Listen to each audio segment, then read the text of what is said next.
Amsterdam, Netherlands. And I have a very Dutch success story because I went to go buying cheese at a farm. And they usually let you taste the cheese, and the cheese has to be juicy in a way.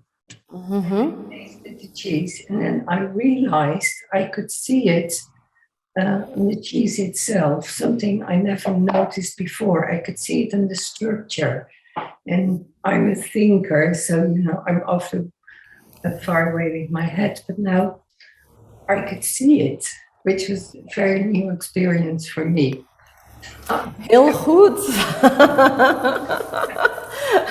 Very, very good that you could see the cheese. Yes. Yeah, I thought it was funny, but that was, at least I realized that I could look more, with more variation, so to say.